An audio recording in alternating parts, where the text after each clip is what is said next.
आज या माझगाव गावामध्ये तलाठी ऑफिसमध्ये आल्यानंतर सर्व लोकांना हेलपाटे मारावे लागत आहेत. कारण या ठिकाणी एवढा मोठा महसूल गाव असतानासुद्धा तलाठी केव्हाच या ठिकाणी उपस्थित नसतो. तर सर्व लोकांचे या ठिकाणी हाल होत आहेत. जवळजवळ मला वाटतं आज 2 वर्ष झालेली आहेत की या ठिकाणी तलाठी उपलब्ध नाहीत. प्रभारी म्हणून आठवड्यातले 2 दिवस कोणतरी येत आहेत आणि इतर शेतकऱ्यांना तालुक्याच्या ठिकाणी बोलवलं जातं आहे. साधा सातबारा किंवा आडं जर कोणाला पाहिजे असेल तर त्या शेतकऱ्यांना स्वखर्चाने तहसीलदार ऑफिसात जावं लागतं आहे. मात्र एवढ्या मोठ्या महसूल गावात खरेदी खताचे व्यवहार मात्र दबाजात होत आहेत. सर्वसाधारण शेतकऱ्यांचं किंवा ग्रामस्थांचं हित कोणालाही लागलेलं नाही, त्यांची चिंता कोणाला लागली नाही. आज पीक पाण्याची नोंद आमच्याकडे होत नाही, ऑनलाईन होत नाही, म्हणून ऑफलाईन करायचे आदेश आलेले आहेत प्रशासनाकडनं. परंतु ते ऑफलाईन नोंद करण्यासाठी या ठिकाणी अधिकारीच उपस्थित नाही. मी स्वतः 10 वेळा या ठिकाणी येऊन गेलो आहे आणि आज या ठिकाणी आलो तर त्या ठिकाणी वेगळंच चित्र होतं की या ठिकाणी तलाठी उपस्थित नव्हते. चार्ज कोणाकडे आहे, काय आहे, हे वेगवेगळी उत्तरं येत होती. मग ज्यावेळी मी त्या भाऊंना फोन लावला आणि ते गजिनकर म्हणून भाऊ आहेत ते या ठिकाणी आले आहेत, तर मी त्यांना सांगितले की आजपासून तलाठी ऑफिस कायमस्वरूपी बंद राहणार आहे. जोपर्यंत कायमस्वरूपी तलाठी या ठिकाणी येत नाहीत तोपर्यंत हे ऑफिस बंद राहणार आहे.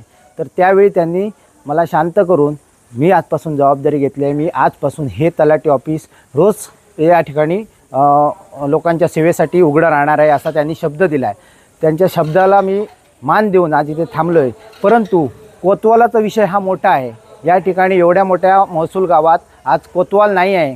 कोतवाल हा तहसीलदार साहेबांचा पर्सनल असिस्टंट झाला आहे, ड्रायव्हर झाला आहे असे माझ्या कानावर आलेले आहे. तो कोतवाल जर या ठिकाणी उद्यापासून टायमिंगमध्ये ऑफिसमध्ये नसला तर याचं जे उत्तर आहे ते तहसीलदार साहेबांना द्यावं लागेल. आणि दुसरा विषय, गावाचा सगळ्यात महत्त्वाचा विषय की एवढ्या मोठ्या या महसूल गावात शहरापासून 2 किलोमीटर आहे, तर याचं पूर्ण महसूलचं नकाशांचं रेकॉर्ड गहाळ झालेलं आहे. आज 25-30 वर्षे लोक हेलपाटे मारत आहेत आणि कितीतरी वेळा आम्ही महसूलकडे लेखी अर्ज केलेले आहेत की आमचं गहाळ झालेलं जे रेकॉर्ड आहेत, नकाशे आहेत गावाचे, ते दुरुस्त करून मिळावे, पुन्हा त्याचा सर्वे व्हावा, गुगल सर्वे व्हावा, जी काय तुमच्याकडे प्रक्रिया आहे ती करून आम्हाला ताबडतोब लोकांना न्याय द्यावा. परंतु आज कुणी त्या बाबतीत निर्णय घेत नाहीत. तहसीलदार साहेब ढुंकून बघत नाही आहेत आणि आज गावाची एवढी दैनंदिन अवस्था झालेली आहेत की गावागावामध्ये शेतकऱ्यांची हद्दीवरनं भांडणं चालू झालेली आहेत. कारण ते नकाशाचं गहाळ, माझगावचं रेकॉर्ड गहाळ झालेलं आहे.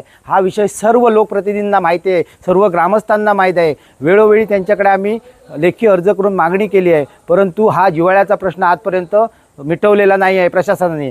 तर येत्या 8 दिवसात हा जर प्रश्न आम्हाला जर मार्गी नाही लावला तर जे जनआंदोलन होणार तहसीलदारमध्ये त्याला पूर्णपणे जबाबदार सन्माननीय आमचे तहसीलदार साहेब राहतील असे मी या ठिकाणी आवाहन करतो आहे.